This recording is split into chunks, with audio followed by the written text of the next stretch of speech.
اس novel کا خلاصہ آپ کے لیے۔ اس روز بھی وہ آفس وین کے سٹارٹ ہوتے ہی چل پڑا تھا۔ اس کے ایریا میں داخل ہو کر گاڑی بڑھانے کے بجائے کھڑی کر کے باہر نکل آیا۔ مہر کا دماغ سنسنا کیا۔ آپ کیا چاہتے ہیں؟ لمحہ بھر سوچنے کے بعد اس نے مڑ کر پوچھا۔ جی میں واقعی چونک گیا تھا یا ایکٹنگ کر رہا تھا؟ جی کچھ نہیں۔ آپ میرا تعقب کیوں کرتے ہیں؟ یہ سمجھ کر کہ میں تنہا ہوں؟ اصل بات پر آ گئی۔ آپ کا تعقب؟ اس نے آنکھیں پھاڑ کر کہا۔ کیوں گناہ گار کرتی ہیں؟ ہر روز آفس کے بعد یہاں تک کیا لینے آتے ہو؟ ابا کو میں اپنے ساتھ لے جاؤں گا۔ ہاں میں تو سوچتا ہوں یہ گھر بیچ کر بس چلا ہی جاؤں۔ کوئی باپ کوئی بھائی اس سے بھی زیادہ ظالم ہوگا؟ اس کا سمجھ میں نہیں آ رہا تھا کہ وہ کیا کرے، اپنے لیے کوئی نیا ٹھکانہ کہاں ڈھونڈے۔ السلام علیکم۔ ایک بہت ہی پیارا سا ناول آپ کے لیے لے کر آئی ہوں، جس کا نام ہے موسم گل کی شہادت۔ اگر آپ نے ابھی تک میرے چینل کو سبسکرائب نہیں کیا ہوا تو کر لیجیے، لائک بھی ضرور کر دیجیے گا۔ تو چلیے پھر چلتے ہیں، اس خوبصورت سے ناول کی شروعات کرتے ہیں۔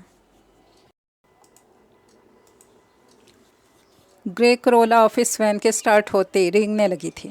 اس نے سب سے پچھلی نشست پر بیٹھتے ہوئے اس کا دروازہ بند ہوتے دیکھا تھا، اور پھر گویا آفس سے باہر کی دوڑتی بھاگتی دنیا میں گرے کرولا ہی سب سے بڑی حقیقت بن کر اس کے دماغ میں گردش کرنے لگی۔ سڑک پر بے شمار گاڑیاں بھاگ رہی تھیں، لیکن یہ تیسرا مسلسل دن تھا جب گرے کرولا نیلی پیلی سرخ سبز گاڑیوں کے درمیان سب سے زیادہ نمایاں ہوئی جا رہی تھی۔ جوں کی رفتار سے چلتی گرے کرولا کا آفس وین کا تعاقب صرف بڑی سڑکوں تک محدود تھا۔ جب آفس وین مہر کو اتارنے کے لیے اس کے گھر جانے والی لائن سے باہر والی سڑک پر رکتی تو گرے کرولا بھی لمحہ بھر کو رک جاتی، اور جب وہ اپنی چیزیں سنبھالے وین سے اترتی تو وہ پھر جنبش میں آ جاتی۔ لائن میں اس کا گھر چھٹے نمبر پر تھا۔ چھٹے نمبر تک مزید سست رفتاری سے چلتی، اور جب اس کی بیل کے جواب میں گیٹ کھل جاتا تو گرے کرولا کی رفتار ایک دم تیز ہو جاتی اور وہ آنن فانن دوسرے سرے سے باہر نکل جاتی۔ 3 دن سے یہ مسلسل ہو رہا تھا۔ وہ کون تھا؟ کہاں سے آیا تھا؟ اسے یوں گھر تک کیوں پہنچا کر جاتا تھا؟ یہ سوال ابھی حل طلب تھے۔ صرف اتنا اسے معلوم تھا کہ وہ ایک ہفتہ سے صبح آفس میں آ کر مینیجر کے کمرے میں بیٹھ جاتا تھا، اور آفس ٹائم ختم ہونے سے 2 منٹ پہلے نکل کر اپنی گرے کرولا میں بیٹھ کر آفس وین کے سٹارٹ ہونے کا انتظار کرتا تھا۔ آفس وین کے سٹارٹ ہونے کا انتظار کرنے کا یہ سلسلہ 3 دن پہلے شروع ہوا تھا۔ پہلے دن اس کے خود کو گھر تک پہنچا کر جانے کے عمل نے مہر کو چونکایا نہیں تھا۔ پھر دوسرے دن اور آج تیسرے دن بھی آج وہ واقعی چونک گئی تھی۔ کون، کہاں اور کیوں کے سوال گھر کا گیٹ کھلنے تک ہی محدود رہے۔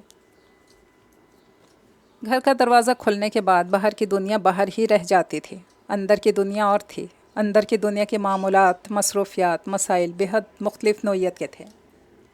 گھر سے باہر آفس تھا، آفس جلد پہنچنے کی پریشانی تھی، وہاں کے کام اور جھنجھٹ تھے، اور گھر کے اندر ابا تھے، ان کی بیماری، ان کی دوائیاں، ان کی خوراک تھی۔ نومی تھا، اس کی تنہائی کا تدارک، اس کی معصوم باتیں، اس کی چھوٹی چھوٹی حسرتیں اور ان پر دل جلانا شامل تھا۔ شام کو ٹیوشن کے لیے آئے بچوں سے سر کھپانا ایک علیحدہ مصروفیت تھی۔ رات تک گھر میں بکھری چیزیں ٹھکانے پر لگانا ایک علیحدہ کردار تھا۔ آج بھی گھر واپسی پر اندر کی دنیا نے اپنے اندر بکھرے مسائل کی لپیٹ میں اس کو اندر داخل ہوتے ہی لے لیا۔ ابا کو نومی کے بے ڈھنگے پن، بے وجہ شرارتوں کا شکوہ تھا، اور نومی کو نانا کی جا بے جا ڈانٹ کا گلا تھا۔ وہ دونوں کو منانے ٹھنڈا کرنے میں جت گئی۔ ابا کی دوائیاں تشتری میں الٹی پڑی تھیں، بہت سی بہہ کر ضائع ہو گئی تھیں۔ سائڈ بورڈ سے آدھے برتن نکل کر ڈائننگ ٹیبل پر بکھرے پڑے تھے۔ کپڑے، اخبار، ردی کاغذ، پرانے رسالے بستر اور فرش پر بکھرے تھے۔ اس کو ہمیشہ کی طرح ایک لمحے کی فرصت نہیں ملی۔ جب تک وہ ان سب کاموں سے فارغ ہوئی، بچوں کے آنے کا ٹائم ہو گیا۔ اس نے اپنے چکر کھاتے ذہن کی سوئی کو گھما کر نرسری کے KG1 اور KG2 کے کورسز کی طرف موڑ لیا۔ درمیان میں ابا کی چائے، نومی کی ضروریات، چولہے پر رکھی ہنڈیاں اس کو بار بار اٹھاتی تھیں۔ ابا نے ٹماٹر گوشت پکانے کو کہا تھا، جبکہ ڈاکٹر نے سختی سے منع کیا تھا۔ ابا کی ضد پر ٹماٹر گوشت پکانے کی ذہنی کوفت الگ تھی، وہ کسی کے سمجھانے پر نہیں سمجھتے تھے۔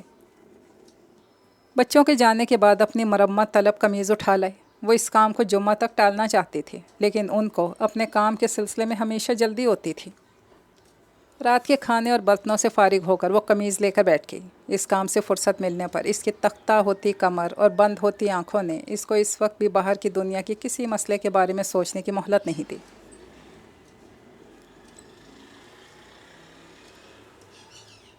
دن پر دن گزرنے کے باوجود گرے کرولا والے کو اس تعاقب کے کھیل سے بوریت محسوس نہیں ہو رہی تھی۔ مہر نے اس کو مکمل نظر انداز کرنے کا فیصلہ تو کر ہی لیا تھا، لیکن یہ نظر انداز کرنے کا فیصلہ بھی کچھ غلط نظر آنے لگا تھا۔ اب تک جن تجربات سے وہ گزر چکی تھی، ان کے مطابق اس کو خیال گزرا کہ اس شخص کا بر وقت نوٹس نہ لینا بھی حماقت ہوگی۔ وہ اس کو کئی قسم کے نقصان پہنچا سکتا تھا۔ اس کی باقاعدگی کسی کی نظروں میں آ گئی تو خود مہر کے کردار کو کتنا نقصان پہنچ سکتا تھا، اس کو بخوبی اندازہ تھا۔ اب تک ناتجربہ کاری، کم فہمی کی وجہ سے جتنے نقصان وہ اٹھا چکی تھی، اس کے نزدیک وہی کافی تھے۔ کئی دن اس نے یہ سوچنے میں لگائے کہ وہ کیا کرے، کس سے پوچھے کہ کون ہے وہ شخص جس سے بھی وہ پوچھے گی خود بخود متجسس ہو جائے گا۔ مینیجر سے جا کر کہے کہ یہ شخص جو تمام دن تمہارے کمرے میں بیٹھا رہتا ہے، میرا تعاقب کرتا ہے۔ جواب میں وہ ثبوت بھی مانگ سکتا تھا، اور یہ بھی ہو سکتا تھا وہ اس بات کا کوئی نوٹس نہ لے۔ ماتحتوں کا کون تعاقب کرتا ہے اور کون نہیں، یہ مینیجر کی درد سری نہیں تھی، اور نہ ہی وہ اس کی ذمہ داری تھی۔ پھر وہ کیا کرے؟ کسی کولیگ سے اپنا مسئلہ بیان کرے؟ نہیں، آفس میں ہونے والی خفیہ سے خفیہ بات بھی چٹکی بجاتے میں سارے میں پھیل جاتی ہے۔ وہاں کوئی کسی کا رازدار نہیں بن سکتا، اس کا تو خاص طور سے کوئی بھی نہیں۔ اس کی شناسائی ہر ایک سے بہت محدود تھی۔ وہ آفس صرف کام کرنے جاتی تھی، خوش گپیوں سے اسے کوئی دلچسپی نہیں تھی۔ ایسے میں خوش گفتار اور باتونی لوگوں میں اس کا کیا گزر؟ پھر وہ کس سے کہے؟ فیروزہ سے؟ نہیں، وہ بے حد باتونی تھی۔ اس کی ٹائپنگ سپیڈ سے زیادہ تیز اس کی زبان چلتی تھی۔ البتہ اسے پرواہ نہیں ہوتی تھی کہ کوئی اس کی بات کا جواب دیتا ہے یا نہیں۔ اس قدر باتونی شخص سے کسی راز کو راز رکھنے کی توقع بے حد فضول سی تھی۔ نہ ہی اسے فیروزہ پر اتنا اعتماد تھا کہ وہ اسے کوئی اچھا قابل عمل مشورہ دے سکتی ہے، یا پھر وہ ابا سے بات کرے۔ ابا سے بات کرنا بھی قطعی بے معنی تھا۔ اول تو وہ اسی سے الجھ پڑتے کہ اسی لیے تو وہ اس بے جا آزادی کے خلاف ہے۔ نوکری کرنے کیوں جاتی ہے؟ آرام سے وہاں کیوں نہیں چلی جاتی جہاں اسے جانا چاہیے؟ عملاً وہ کچھ نہیں کر سکتے تھے۔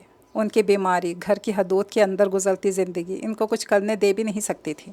پھر وہ کیا کرے؟